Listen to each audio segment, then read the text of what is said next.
wedding hairstylist and expert, and she's here to talk us through some of the pitfalls that we kind of fall into getting ready for a wedding. As a bride, Nancy, I find that brides often think that getting the hairstyle is going to be the easiest thing because hair is something they live with on a daily basis. But there are a lot of obvious things that if they don't think through, they can be pitfalls, wouldn't you say? Yeah, I definitely agree. I do think that hair is important. It's not the most important, but it is very important. It's going to set the tone for the dress and for them, but they need to remember to stay true to themselves and their style and not to go, too crazy with something that doesn't look like them, but then also not to stick with their normal day-to-day style. So kind of just find that good balance. So if I, for example, was watching a celebrity wedding, I loved their hairstyle, but I've never done my hair that way. Right. Probably not the time to do it at my wedding. Probably not, unless it's close to what they, their style and how they want their wedding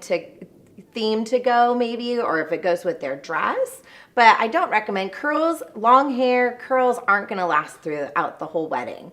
By the time you've danced your booties off and people have hugged you all night long, those curls aren't going to be there at the end of the day. Look like a drowned rat. Yes, really, you will look like a drowned rat. Yes, and no bride wants that. No, ever. And they need to also pay attention to the detail of their dress. If their dress has beading and it's gorgeous backless dress, then they don't want to have the long hair and the curls covering that. They should consider an updo or a side do.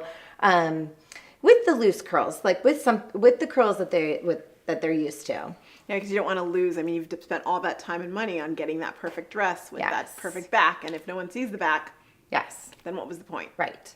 And if they're going to wear a veil, like how the veil's going to sit with the stylist, with the style of their hair, how easy the veil is going to be to remove once the stylist is gone. Are the bridesmaids going to be able to pull it out? So there's a lot to consider. Definitely. What are some other things that you find that brides need to keep in mind when they're going through the process? I think another thing is get to know the stylist. If you don't already have a stylist that you love and that knows your hair, that knows you, knows your style, then you should, you're going to a destination, you're having a destination wedding, then you should get to know that style over FaceTime. Send them pins and share with them every style that you like. Because it's not just about do you like the hairstyles they do, but do you jive the chemistry, right? Exactly. Yes. A personality conflict can ruin a good do. You can. Yes. I think people don't realize as well, as brides, you are literally there during a very special time when you're about to get ready for a wedding. That stylist is there with you. Yeah, in a really intimate, very intimate and close quarters with you and your best girls. So it has to be synergistic. It has to flow. Which makes the trial probably even more important too, don't you think? Oh, absolutely. But for me and my brides that I've had in the past, I tell them over and over and over again, a trial is just a trial. I'm not going to pin and curl exactly how I would on the wedding day, because if I do and you love it on trial day, you aren't going to like it on wedding day. And it's just a fact. It's just the way it goes, because that one curl isn't going to be in the same spot it was on trial day. That's a really good point. Yeah. So a trial then is just a trial. Trial is just a trial.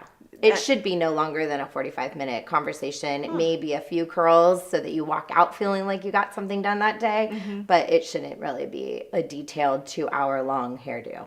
So don't freak out if it's not exactly how you want it. Exactly. Because it's not supposed to be. It's not supposed to be. That's a good point. Well, that's similar to like when you do a wedding rehearsal. You don't actually do everything. It's just a rehearsal. It's just getting it down. I like to feel the texture of the client if I don't know them. I like to feel the hair and just talk to them, place it, see how well their hair is going to behave. That's a big one. It's important. So you have a good feel for it. Are there any other things that you would recommend that a bride keeps in mind when they're going through the process? I think just relax, take a deep breath. It's all going to work out once you get the dress on, the makeup, the hair, everything is going to go together. Definitely don't change your style right before the wedding. Don't go and chop your hair off. Don't go from blonde to black or black to blonde. It's not a good time to experiment with new things. Yeah, do that another time. Do it later. Not now. Not now. Not now. Not now. What would you say sets you apart from other stylists? I think that because I just enjoy the wedding I enjoy weddings. I loved my wedding, and it's just it should be a fun time. It shouldn't be a stressful time. And so I bring to the table maybe that calm, relaxing part of it, or the energy that other people are, lacking at that moment. So that's needed. You're like that therapist right before, make you feel good. I like that. Yeah. Thank you so much, Nancy. Appreciate it. Yeah, thank you for having me.